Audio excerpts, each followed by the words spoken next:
พระธาตุเด่นพระรอดขลังลำใหญ่ดังกระเทียมดีประเพณีงามจามะเทวีสีหริปุญใจเจริญปอนเจริญโชคเจริญชัยเจริญมั่งเจริญมีเจริญสรีสวัสดีกับตันสาธุชนคนดีFCรายการทุกท่านมาพระมาแล้วหนาญาติโยมศรัทธามาฟังพระครูวิโรจน์ชยาภรณ์วันนี้อาตมาภาพนำรายการมาอู้จาพบปะกับบรรดาศรัทธาญาติโยมกันทำครั้งหนึ่งที่แรกก็คิดว่าคงจะอาจจะมาได้ออกรายการเพราะถ้าฟังจากเสียงอาตมาภาพก็คงรู้แล้วว่าอาตมาภาพนั้นอากาศมันเปลี่ยนเสียงมันก็เลยเปลี่ยนตามแต่ว่าก็ไม่ได้เป็นนักนาสาหัสเนาะอาตมาภาพก็รักษาสุขภาพโดยการกินน้ำอุ่นก็ทำให้อาการมันดีขึ้นมาต้นสายปลายเหตุนั่นก็คือตะคืนหลังจากที่อาตมาภาพนั้นได้ออกรายการแล้วอากาศมันค่อนข้างร้อนอบอ้าวเนาะเพราะว่าฝนจะตกก็เลยเปิดเครื่องปรับอากาศไว้พอออกรายการเสร็จก็จะเย็นพอดีอีนะแล้วก็ไปอาบน้ำศรัทธาญาติโยมโดยอาตมาภาพใจเครื่องปรับอากาศจะเปิดที่26 องศาแล้วก็จะเปิดพัดลมเข้าจ่วยเนาะเพื่อที่จะประหยัดไฟขึ้นหนักที่สุดแล้วก็ประมาณสักเที่ยงคืนก็จะตั้งนาฬิกาเพื่อที่จะลุกมาปิดมันปรากฏว่าแต่คืนนี้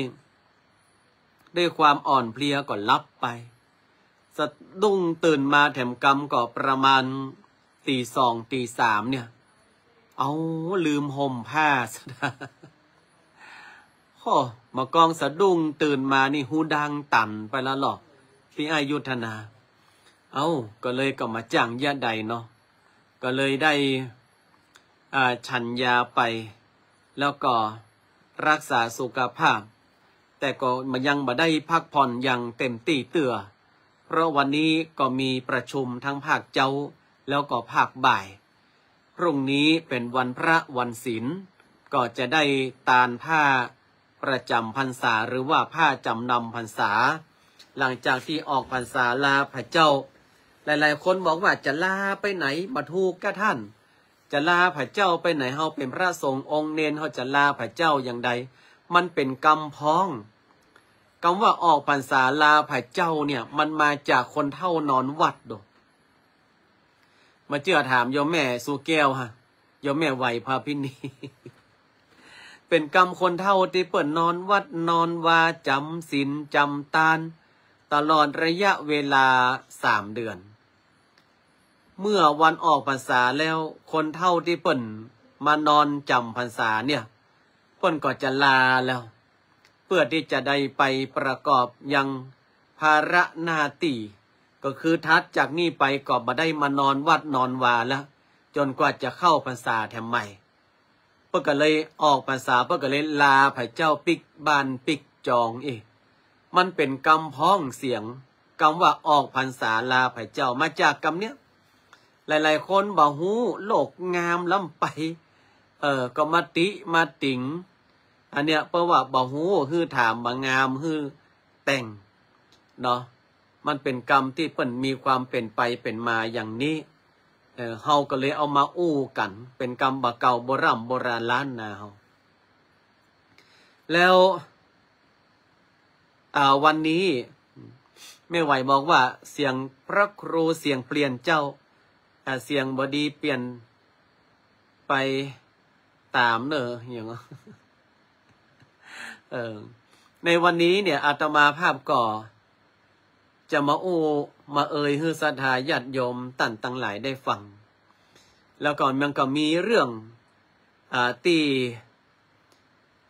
เกิดขึ้นในแต่ละมื้อเกิดขึ้นในแต่ละวันศรัทธาญาติโยมตั้งหลายฉะนั้นก่อนบางทีบางครั้งอาตมาภาพก็อาจจะมาล่ามาขวายอย่างวันเนี้ยมาล่ามาขวายไปประมาณ5 นาที10 นาที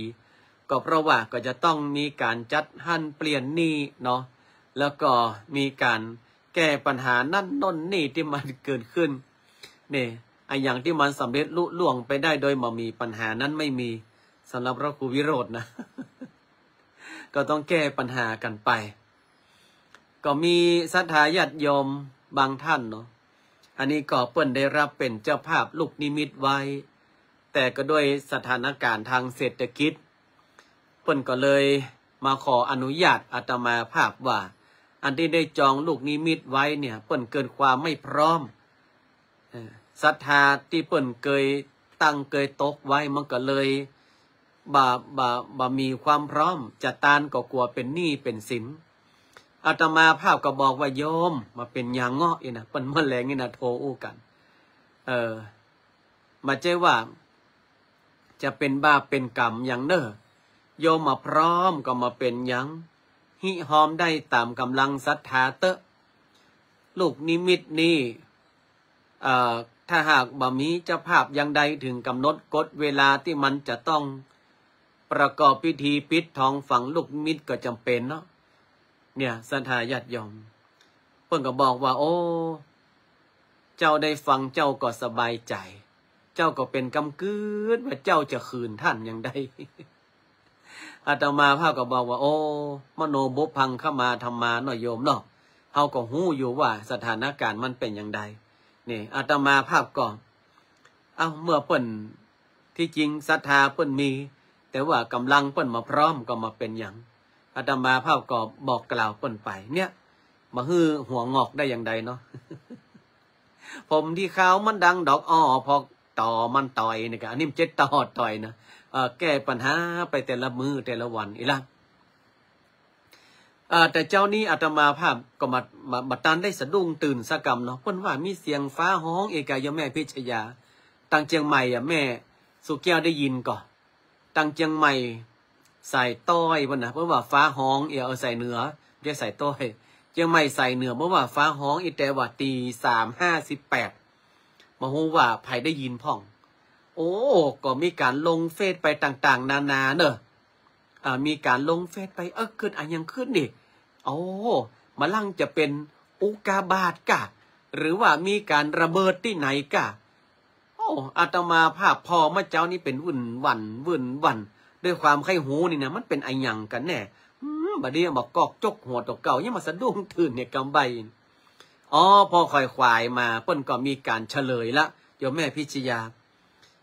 เปิ้นมีการเฉลยคุณโยมลาวันวัดมีกฐินไหมเจ้าคะจะขอจองผ้าไตรสักผืนได้เป็นจองผ้าไตรบริวารกฐินได้เลยเนาะก็เอาเจตนาสถานมีวันที่5 พฤศจิกาพวกก่อนมีวันที่5 พฤศจิกากฐินนะตอนควายมาพ่อก็เฉลยแล้วเพิ่นบอกว่าเกิดจากฟ้าร้องฟ้าแลบฟ้าผ่าแต่มันมีลักษณะเป็นเครือข่ายโยงใยศรัทธาญาติโยมทั้งหลายมันไม่ใช่แมบบ่มกำเดียวนะถ้าแมบบ่มนี่มันตั้งลงดินนี่ท่านพัทรยานวิโรธไปแน่นอนท่านพัทรยานวิโรธไปแน่นอนแต่ขอกู้ก่อนได้ก็เกิ่งนึงไปเดี๋ยวเคลียร์นั่นเคลียร์นี่ก็จะไปแอวหาเนอะกึดเติงหาท่านพัทรยานวิโรธนี่นะแต่ก่อนมีอย่างอู้กันเนาะเพราะว่าได้ชื่อวิโรธเหมือนกัน ตอนนี้เปิ้นโกอินเตอร์ละเปิ้นไปกินถั่วแระอยู่ญี่ปุ่นเปิ้นเปิ้นมักถั่วแระญี่ปุ่นถ้าแมบแล้วก็บ่มกำเดียวนี่คือมันผ่าลงดินศรัทธาญาติโยมแต่นี่มันผ่าขนานไปอีกมันก็มาว่ามันผ่านี่แล้วมันไปแหมอันหนึ่งแล้วมันไปแหมอันหนึ่งอาตมาภาพก็เปิ้นอธิบายงงนะอาตมาภาพจะมาอู้ฮือศรัทธาตั้งหลายได้ฟังเพื่อบ่ฮือเป็นการตระหนกตกใจจนเกินไป บางคนพอไหวอินไหวพรหมเนาะมันบอกว่าอีฟ้านี่มันมี3 จังหวะเนอะสัทธาญาติโยม1มันแมบ2มันห้อง3มันผ่าฟ้าแมบเนี่ยมันเกิดจากถ้าหากว่าเป็นวิทยาศาสตร์มันเกิดจากการเคลื่อนที่ของประจุไฟฟ้าขั้วบวกขั้วลบหนุ่มสาวได้มาพบมาใจอันนั้นมันหนุ่มบ่าวสาวปานมันขั้วบวกขั้วลบเนี่ยมันมาจนกันมันเกิดการเคลื่อนที่ของประจุไฟฟ้าที่มันมีพลังงานสาธุอนุโมทนา1 ผืน 1,001 กล่องเลยนั่นเนี่ยคุณโยมลาวันเดี๋ยวอาตมาภาพจะจดชื่อไว้เนอะตอนนี้ก็มีคนมาร่วมบุญนะทั้งหมดถึง9 คน10 คนด้วยกันเนาะเดี๋ยวนี้นะนี่คุณเกษมศรีอนันตาอันนี้เพื่อก็ได้หอมมาแล้วเนาะแล้วก็มียมลาวันนี่เพื่อก็ปวารณามาสาธุอนุโมทนาแล้วก็เมื่อมันเกิดฟ้าแลบปุ๊บมันเกิดกันเคลื่อนที่ของประจุไฟฟ้าเนี่ยมันก็เกิดเสียงตามมานี่แล้วก็ถ้าหากว่าพื้นดินมันมีประจุไฟฟ้าที่มันดึงดูดกันมันก็จะเป็นเส้นลงไปเรียกว่าฟ้าผ่าแต่ถ้าหากว่ามันเป็นขนานกันประจุไฟฟ้า2 ขั้วนี่มันตรงกันฟ้ามันจะผ่าฟ้าสัทธาญาติโยมเหมือนที่เชียงใหม่เนี่ยฟ้าผ่าฟ้านะถ้าดูตามในกล้องวงจรปิดนั่นนะมีเส้น1ปุ่งไปหาแหมเส้น1แหมเส้น1ปุ่งไปหาแหมเส้น1พอยังบอกไฟอันแมวแล่นนั่นนะแล้วก็ลงดินพ่องก็มีแล้วมันมีอันตรายก็มันเนี่ยอันตรายแน่นอนเพราะมองว่าฟ้าแมปนี่นะฟ้าแมปก็ไม่นะความร้อนมัน25,000 องศาเซลเซียสกันหรอดูจะธรรมดานะ20,000 ไปสูงกว่าพื้นผิวดวงอาทิตย์ถึง5 เท่าฉะนั้นถ้าเป็นฟ้าห้องฟ้าแมปนี่นะแล้วเรายืนอยู่แล้วมีคนแขนสแตนอัพสถาญาติโยมโอ้ขนมันลุกมันตั้งเพื่อรีบออกไปจากจุดนั้นทันทีเนอะแสดงว่าจุดนั้นเนี่ยมีความเสี่ยงต่อฟ้าที่มันจะผ่าลงมาเนี่ยสูงถึง 70-80% ถ้าเขาว่ายืนหลบฝนนี่นะแล้วอยู่ดีๆเนี่ยโอ้เป็นคนลุกคนตั้งนะโอ้มันใจเป็นสิ่งศักดิ์สิทธิ์เนอะเขาต้องรีบออกจากจุดนั้นทันทีให้เร็วที่สุดถ้าคุณยังอยู่นี่มันตึงปนะโอ้บุ้มกลายเป็นโกโก้ครันบนนั้นอันนี้มันเป็นเกร็ดความรู้หลายๆคนว่าฝนตกเนี่ยหล่นเป็นลบปืนเกาไม้โอ้เธอเจ้าตีแต่มันนี่ถ้าจะแหงกะนี่อย่างตัวเพราะละคนแขนเปิ้นปลุกหมดหุ้ยศักดิ์สิทธิ์แตะศักดิ์สิทธิ์ว่าซาบ่ม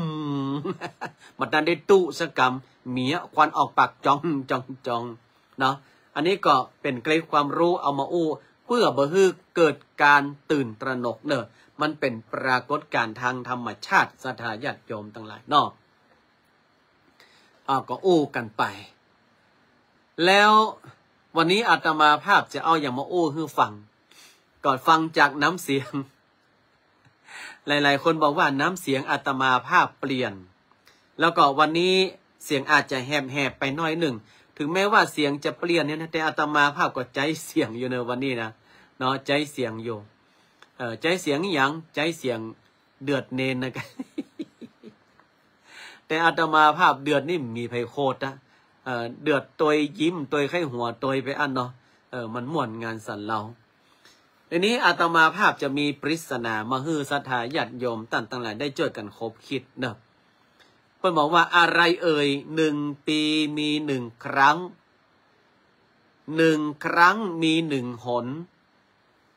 1 ปีมีเพียง 1 คน1 หนมีเพียงครั้งเดียว1 ปีมี 1 ครั้ง1 ครั้งมี 1 หน1 ปีมีเพียง 1 คนแล้วก็1 คนได้มีเพียงแค่ครั้งเดียวศรัทธาญาติโยมทั้งหลายเจอกันคบคิดนะปัญหานี่นะ1 ปีมีเพียง 1 ครั้ง1 ปีมีเพียง 1 ครั้งคืออะไร หลายๆคนอ๋อหูแล้วมันเกี่ยวกับหน้าเนี่ยศรัทธาญาติโยมตั้งหลายเฮ้ยเกี่ยวกับหน้าเนี่ยเนาะ1 ปีมี1 ครั้ง1 ปีมี1 ครั้งคือกฐินตาลเนี่ยปี1มีเพียงแค่ครั้งเดียวตั้งแต่วันออกพรรษาไปจนถึงเดือนยี่เปงมีเพียงเดือนเดียวแต่อันนะแล้วก็ครั้งเดียวมาเจ้าว่าโอ้แหม3 เดือนมีเตื้องแหม3 เดือนมีเตื้องนี่มันมาใจกฐินละแล้วถ้าปนลอยกระทงไปก็มาใจกฐินละอันนี้มันแปลกนะกฐินตาลนี่นะ1 ปีมีเพียง1 ครั้งแล้วก็1 ครั้งมีเพียง1 หน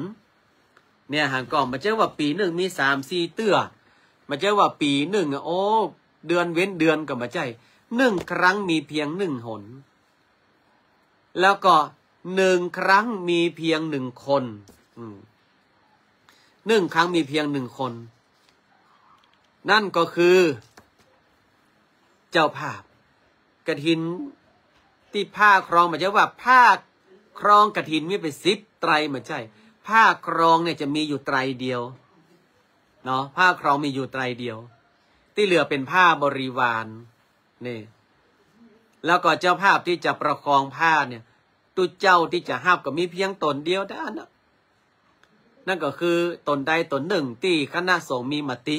ไม่ใช่จำเพาะเจาะจงกับเจ้าอาวาสนะไม่ใช่มาใดก็พระครูวิโรจน์10 ปี20 ปีก็พระครูวิโรจน์มาใจตุเจ้าที่จำพรรษาครบ3 เดือนเนี่ยแล้วมีจีวรอันเก่าคร่ำคร่ามีปัญญาสามารถกระทำกฐินฐารกิจให้ถูกต้องตามพระบรมพุทธานุญาตได้หมายความว่าอัปโลกได้กรานได้อธิษฐานได้อนุโมทนาได้เนาะหรือแม้กระทั่งว่าพินทุผ้าได้ครบถ้วนเนี่ยก็สามารถรับได้เนี่ยหนึ่งครั้งมีเพียง1 คน1 หนมีเพียงครั้งเดียวนั่นก็คือกฐินตาลฉะนั้นกฐินนะก็เลยว่าเป็นมหากาลทานอันยิ่งใหญ่เป็นมหากาลทานที่ทุกคนนั้นใฝ่ฝันอยากจะทำศรัทธาญาติโยมอาตมาภาพคนหนึ่งนะถ้าหากว่ามีเงินนี่นะมีความพร้อมนี่นะก็อยากจะตานกฐินสักปีหนึ่งตัวนี้มามีกุมกับพักละผักชะอมนะแต่เปิ้นมีกินมีตานที่ไหนอาตมาภาพก็หอมนะ10 บาท20 บาท50 บาท100 บาท200 บาทก็หอมตามที่เรามีกำลังนั่นแหละเพราะว่ามันเป็นมหากาลทานอันยิ่งใหญ่หลายๆคนบักกล้าถ้าสักตั้งมาลายจะไปห้าเป็นเจ้าภาพกฐินเนออีก ที่จริงแล้วเนี่ยกฐินก็คือผ้าส่วนปัจจัยต่างๆนี้เป็นบริวารทั้งนั้นศรัทธาญาติโยมพระได้ผ้าศรัทธาได้บุญวัดได้ทุนชุมชนได้ความสามัคคีกฐินนี้นะตัวเจ้าได้ผ้าส่วนศรัทธาคนตาลได้บุญวัดนั้นก็ได้ปัจจัยอันเป็นทุนนี่เอาไปไหนก็เอาไปจ่ายค่าน้ำค่าไฟเนี่ยค่าน้ำค่าไฟวัดก็ได้จ่ายน้ำฟรีนะศรัทธาญาติโยมทั้งหลายมาฟรีนี่อันใดลุอันใดปังพระสงฆ์องค์เนนเจ็บป่วยบาดสบายอันเนี้ยต้องใจเงินตัวเนี้ยก็แล้วที่เป็นฝนเป็นลมกิ่งไม้ตกใส่หลังคาเสี่ยงกระเบื้องไป50 แผ่นเกือบ60ก็ใจสตังค์ไหนก็ใจสตังค์ตัวเนี้ยเนี่ยวัดก็ได้ทุนชุมชนได้ความสามัคคีได้มาช่วยเหลือกันมาเจ้าว่าจัดเพียงแค่วัน2 วันเตรียมกันเป็นเดือนถ้าหากว่าเป็นจุลกฐินเนี่ยโอ้โหเป็นงานใหญ่จุลกฐินเนี่ยทำให้เสร็จภายในวันเดียวเนี่ยเป็นงานใหญ่เลยจะต้องมีความสามัคคีกันอย่างเหนียวแน่นดังนั้นสิ่งต่างๆเหล่านี้เมื่อถึงมหากาลทานแม้ว่าเราไม่ได้เป็นเจ้าภาพใหญ่เราก็ร่วมทำบุญได้อย่างศรัทธาห่วมอาตมาภาพมันเนี่ย500 พ่องปัน1 พ่องก็ถือว่าได้ร่วมบุญมหากาลทานงานกฐินด้วยกันหมด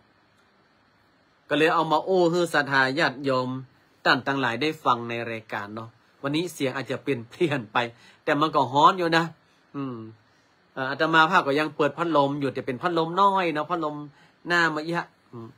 ถ้ามาเปิดเนอะก็จะเหือปีเหือปังเห็นมั้ยฉะนั้นขอเฮือต่างตั้งหลายได้แช่มชื่นเบิกบานเตอะได้แช่มชื่นเบิกบานแล้วทุนเนี่ยเปิ้นก็เอาเข้าวัดเข้าว่าบัดเดียวเนี่ยเปิ้นมี education หมายความว่าเมื่อศรัทธาก็ศรัทธาโอนเข้าในบัญชีของวัดโบสถ์น้ำดิบที่อาตมาภาพได้ขึ้นนี่มันจะไปปรากฏใน education แล้วใครจะไปเอาสตางค์มาใจได้กรรมการเซ็น3 ใน 4 3 ใน 5ก่อนโอ้สตางค์วัดสตางค์วานี่มาเจ๊ว่านับใดนับออกเอาออกมาคนเดียวได้ฉะนั้นเฮาทำบุญให้วัดจะมั่นใจเอาเตอะคือมันเป็นบุญเป็นกุศลเนาะวัดนั้นก็จะได้มีทุนในการจ่ายค่าน้ำค่าไฟอย่างของอาตมาภาพเนี่ยโอ้ปีหน้าก็บอกฮู้ว่าจะเป็นอย่างใดเนอะกูวันนี้หายใจปีต่อปีด้นะปีต่อปีอาตมาภาพนี่มาเป็นเจ้าวาด10 กว่าปีนะได้หับผ้าป่าเตื้อ2 เตื้อตะอันนะที่เหลือเป็นการให้หอมทำบุญตามหน้าการเทศกาลงานของคณะศรัทธาต่างหลายก็ใจเงินกฐินนะกฐินต่อเตื้อเดียวใจตลอดปีศรัทธาญาติโยมวัดโบสถ์เนี่ยใจตลอดปีมาเดี๋ยวนี้สตังค์ในวัดอาตมาภาพเนี่ยมีมาใช่ถึงแสนนะ มีเป็นหัวหมื่นท่านเนาะแล้วค่าน้ำกับไฟเดือน5-6 ปัน5-6 ปันโหมันยังนักท่านก็อยู่กัน16 คนนะเนาะอยู่กัน16 คนท่านหน้าฮ้อนก็ซ้ำท้ายนะฉะนั้นเวลาเฮากินเฮาทานอย่างฮึบแปลงใจฮึมันแช่มชื่นเตอะเนาะเพื่อมันอนุโมทนาในบุญนั้นๆนะเนี่ยมันอันมาใจเหมือนอย่างที่เฮาฮู้เฮาหันบางทีก็หันวัดนี้เปิ้นมีเงินก็เอาวัดเนี่ยไปเทียบกับวัดอื่นๆหมดมันก็เหมือนคนเฮาเนี่ยกะหันบ้านหลังนี้เปิ้นหลังโอ้บ้านนี้เปิ้นหลังแตะหลังว่าโอ้เจ้าบ้านนี้เปิ้นรวยกันลูกอย่าไอ้คนที่มามีพวกก็มีนะฉะนั้นเวลาเฮากินเฮาทานเนี่ยเฮาตั้งเจตนามีก็ทานบ่มีก็ยกมือวานสานมือไหวเอาใจเฮาเป็นบุญใจเฮาเป็นกุศลเนาะศรัทธาญาติโยมทั้งหลายเอาละเดี๋ยวอาตมาภาพหายดีจะเอาลุงใจกับไอ้แซมมาปะศรัทธาญาติโยมเนอะถ้าน้ำเสียงปิกมาสดใสแจ่มแจ้แล้วนี่นะ จะเอาลุงใจกับไอ้แซมมาปะโอนปัจจัยกฐินได้วันใดเจ้าค่ะทั้งพระครูตามสะดวกได้เลยเนอะคุณโยมลาวันตั้งแต่วันเนี้ยไปจนแพ้ววันที่4 เดือนเดือนพฤศจิกายนนะตั้งแต่วันนี้จนถึงวันที่4 พฤศจิกายนเนาะก็ร่วมบุญร่วมงานกฐินนาตาลได้จะได้อาตมาภาพนี่ไปล่าไปขวายแต่ว่าก็มันบ่มี ถ้ามันมีอย่างเปิ้นเฮาก็เอาตามกำหนดการได้ที่เฮาก็ต้องจากเวลาไปก็เพื่อว่าเปิ้นไปตานห้านตานนี่ใครมา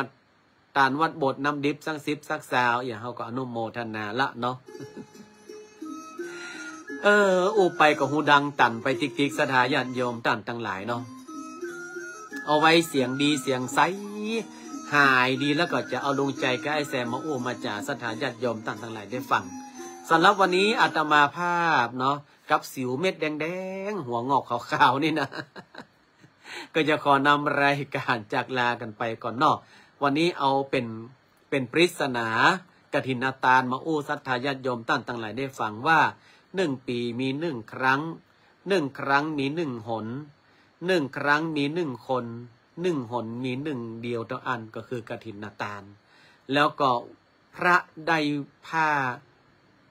ศรัทธาได้บุญวัดได้ทุนชุมชนได้ความสามัคคี